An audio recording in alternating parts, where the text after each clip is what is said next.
Hey guys, it's me, Alexander Jarvis from alexanderjarvis.com, and this is the third video to go through the e-commerce fundraising model. Now, if you haven't watched the second video, which was about how to approach filling in the model, I highly recommend doing that because it'll give you the blueprint how to actually get this done. What we're going to be doing now in this video is be going through these navy blue sheets, whatever, the P&Ls and the depreciation and tax sheet. We'll go through each of them. And I'll go through line by line. Generally, I'm not going to teach you every single concept because that's not really what this is, but basically help you to know how to fill it in. So the first sheet you're going to do is to go into the P&L actual, ungroup this thing so you can fill everything in. And by the way, there is a guide to explain what you meant to do. So we have gross orders, net orders. So gross orders are how many orders you've had to date. Remember to put in your starting month for the actuals and then the date that the forecast is going to start. So you're going to have actuals up to 1 month before that forecast. So January, February, March is going to be the actuals. April is the forecast date. So there's going to be 3 months of actuals and then it's going to start the forecast. So there's only 3 months you're going to fill in. So how many gross orders did you have? Just write them in, type them in, not a negative, it's a positive. You're going to use negatives here. It says negative value. So cancelled orders, type in how many orders were cancelled. You should be able to get this from your analytics. And then one minus the other equals total net orders. And you can see your growth rate over month. Did that make sense? Yes. Okay, cool. How many orders is that per day? Sense check. Now we're going to have your calculate what your gross revenue is off those orders. So we have new customer revenue and we have repeat customer revenue. If you don't actually know or you don't track it, you can probably just whack it into new customer revenue. It doesn't make a huge difference. What you want to see therefore is that in the combined sheet, you can see the progression. See January, February, March is going to be our actuals, April's on is going to be your forecast, and that's all the combined sheet does. It just shows everything in one, okay? So we can see here new customer revenue. So if you haven't really tracked it, like these are 0, this is going to be higher. Maybe you'll see a drop or something, but that's the only reason you really need it. So whack in then what your revenue is by new customers, repeat customers. It's a pretty good thing to be able to track and something to explain to investors, and definitely a KPI you should be tracking yourself. Whatever, we have growth rates, and then discounts and vouchers. Pretty much everyone does them. So on a dollar basis, in a negative, how much are you spending a month on discounts and vouchers? Because that's basically decreasing your gross revenue into your net revenue. Then we're going to make more deductions and negatives. So if you have cancellations or rejections for whatever reason, if you have returns, again, on the dollar basis to deduct from your revenue, then we're going to have net revenue after cancellations and your returns. And it's from here, we're going to start making more deductions. So your COGS are your cost of goods sold. And this may also happen from cancellations and from returns. There can be instances where you can actually just resell everything that gets returned. There's some costs associated with it, but it won't make a deduction on your inventory, so, for example, to pay attention, but there'll still be costs, right? So you can track these on the basis of cancellations and from returns. Again, if you're not doing your actuals, just put everything into your COGS rate, but bear in mind that, sorry, COGS, this one, 61, but bear in mind the model is making deductions for these things on a percentage basis. And we can see what a total COGS after cancellations and returns is. If you're doing things with outright versus consignment, well, if you're doing consignment, you can add in what those numbers are, but it's basically 1 minus. So if these are 0, it's going to equal those numbers, right? Then we get to gross profit run. Okay, so at Rocket Internet, where I used to work, we have this principle of like PC1, PC2, PC3. Actually, in fact, there's GM1, GM2, GM3. So gross margin 1, gross margin 2, gross margin 3. I don't have the model for various reasons, but I'm not getting into it. So PC1, PC2, PC3. So you could say, well, we're PC1 positive, we're PC2 positive, we're PC3 positive.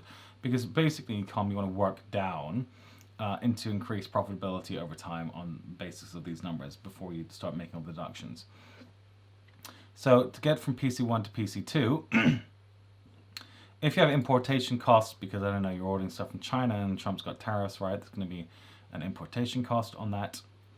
Make sure this aligns with what your actuals are. Ballpark again. Now we've got various fulfillment costs of doing things, so warehousing, packaging, delivery costs, return costs, fulfillment. You should know what these numbers are. If you don't have them, set them as 0. So right now there's no warehouse costs because I'm using my basement, where I also hide my, anyway, I shouldn't talk about them. I'm joking, obviously. So that's going to give you total logistics costs. If you already have customer care costs, maybe you're doing it already, you don't have any. If you do, put in them as a negative again. If you have payment costs, which of course you're going to do, it's probably going to be like whatever, 2.5% of your revenue. Put in what those costs are, equals your total payment, then equals your total fulfillment costs. So your PC1 less all these costs are going to equal your PC2, profit contribution 2. The difference between your PC2 PC3 is going to be marketing. So how much money are you spending on paid marketing and then offline stuff, which is not really directly trackable, but I don't know, you're going to events or something. That's going to get you to your PC3. Now, you're probably going to have credit card fraud, bad goods or something, so you're going to make deductions for them on whatever they are. That's going to get you a total profit contribution, and now we're dealing with the cost of really running the general operation, not just on a individual basis for the sales. So G&A, general administration, research and development, sales and marketing, buying, production, technology. So buying, probably most likely going to be your staff. Production people, making pictures of your SKUs, whatever tech costs you have for servers. If you're doing in-source photography, which wouldn't be in another category, you can spell them out here. But that's going to give you your total operating costs. Make a deduction from that, from your total profit contribution, that's going to get you to EBITDA.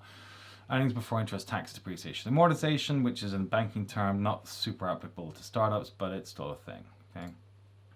We're automatically going to make calculations depreciation based off the DNA tax. So it's not an input, but we're going to calculate it for you. And so long as it's broadly in line, just go with it. If you make money, you might have to pay taxes depending if you don't have net operating losses to offset them. Whatever. Let's not get into it. End up net income.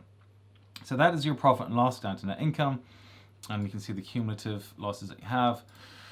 What you actually care about is your operating cash flow, which is money coming in and out of your bank account when you're paying people. So we have this net income and we're going to make deductions. So we'll add back your depreciation because it's an accounting like figment of imagination.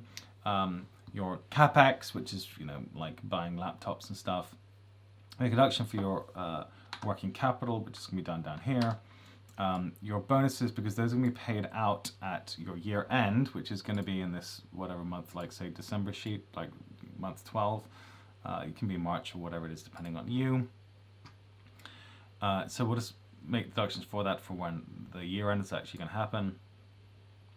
And you end up getting to your operating cash flow. And you want to make the calculations for working capital, which is basically based on inventory. So if you already have, I don't know, like 256 or something, you whack in 256,000. There you go.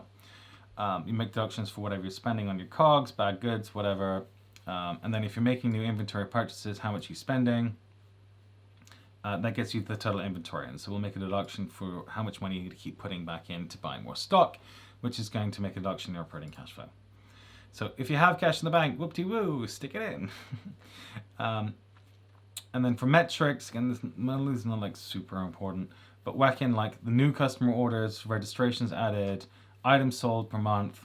Now, if you are an older business and you've been around for like, I don't know, a year already, but you only want to show these 3 months, put in how many customers you have already, because this is going to be feeding in, I just typed in Alt-MD, by the way, if you're on PC, it's going to be filtering into the cohort sheet. All right, it's the only number which is going to feed through the model, because we might actually get repeat purchases from those customers. So congrats, that's like line by line on your P&L show. So the P&L forecast and combined are exactly the same. P&L combined has no numbers to touch. P&L forecast has like maybe 5. They're all on exactly the same rows. So we see here it should be on, it goes down to 205. So do not add rows into one sheet, not the other, because this thing looks for things on the same row, okay? And it will not work if you change things in one sheet and not in the 3 of them. So if you wanted to change all 3, right, and you knew what you're doing, you would be inserting, grouping them up and adding them in, okay? Just in case, for the more dynamic. So we're going to ungroup this. So P&L forecast is basically just pulling all the numbers from all of these sheets, okay? There's only a few assumptions that you need to put in. It's just aggregating from all the sheets. So the only things you put in is what your average discounts and voucher rate is: 15%, 10%, 5%, 0, whatever. If you have cancellations, if you have return rates, importations, bad debt, allowance for bad goods, inventory days. You can change them if you want, but we're just going to calculate the average inventory days outright you have, which is a normal calculation in this industry. When you're fundraising, you can put it in. There can be a bit of a loaded question about like how much and when you're going to do the next round, but decide for yourself. So when you stick it in, that's basically to make sure you've got enough cash in the bank. You also, by the way, watch out, make sure these don't become negative, because that means like you got no money. So you have to either make more money or raise some money. So here's probably when you need to fundraise, or maybe here to make sure you've got the cash flow to stay alive. And you can see the metrics, whatever at the bottom. 3-year Ltv calculation. You put this is a calculation for your averages, okay? But if you want to override the formula, you can. Your lifetime value Ltv is more associated with SaaS. It can sort of be done for e-commerce. It's a bit tricky to do. I've kind of done the best that I can actually do with this. So it only means so much.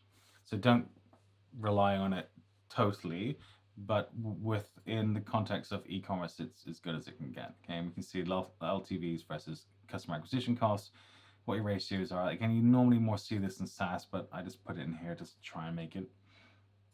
P&L combined literally just pulls in this one plus this one. So January, February, March is going to be your actuals, and here's your forecast. And if we change the dates, now you have 6 months of actuals, this is going to be your actual, these are going to be your forecast. But that's all it is. You just see the progression to make sure your progression makes sense, to make sure like, oh look, 40 to 150, that's a big growth rate. Why is that happening? So just look out that nothing stupid happens, right? Because that's sort of what investors are going to look for, is like anomalies. Your P&L deck is just something with your most important numbers that I've worked in. It's similar to actually a startup that I find I've used. You can put whatever you want in. Nothing's linked to the sheet. If you want to delete it, just right click, press delete, and it's gone, or you can hide it. I don't care. Do whatever you want with it. If you keep on using sheets, you can add more sheets if you want. I just made it there just in case it's useful to someone, but there's no real utility for it. Now, depreciation, amortization, tax, D&A, depreciation, amortization. If you're like a CFO type and you do different calculations for property and equipment lives and declining rates and shit like that, you either understand the stuff, you don't. I'm not teaching you. I personally would just ignore it because no one cares. And the reality is most startups don't even make profit, especially if they're fundraising. So you're not going to pay tax or really care about depreciation, amortization, even if you have amortization, until you're making money. So if this sheet matters to you, you're going to know what you do. If it doesn't, you're going to ignore it. Okay, so you can add in ending net capex rates if you want, your NOLs, NOLs, your net operating losses.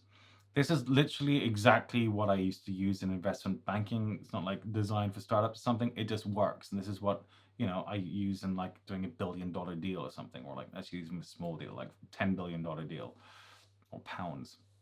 I've done like a £11 billion deal years ago in another life. But this is literally what we use in banking. I don't think noticed you're wondering like, hey Alex, because I'm a nerd, I noticed that there's more months in here. There's not like 36, there's 49. What gives? Why? Just because you're interested. It's because depending on the dates that you use, you may need to be able to calculate this stuff with more or less cells. So this just basically has a buffer overflow to make sure that whatever months you pick in your timings, these calculations always get done properly. But again, like if you don't understand any of the stuff and you're not interested, which is basically like me because I hate accounting and all that rubbish, just don't even look at the sheet. Like just leave it as it is. And if someone asks you and said like, really, that's what you're worried about, this is not like a big deal. But again, like if you're a nerd or you're a later stage company, something, and you want to do these more advanced things, I'm a nerd and I built it for you. Okay, so guys, there we go. P&L actual, forecast combined, P&L for deck, DA, and tax. So you only have to put in the real work in doing your P&L actuals. It's like 5 numbers to put in your P&L forecast. Nothing doing P&L combined. You can delete the P&L deck sheet for all I care. D&A tax you don't need to look at if you don't want to. So main work is going to be in the P&L actual, just checking the assumptions for P&L forecast are reasonable. It's like 5 numbers, and you're done for this section. Okay. Any questions? Hit me up in the comments, and I'll respond. All right, bye guys.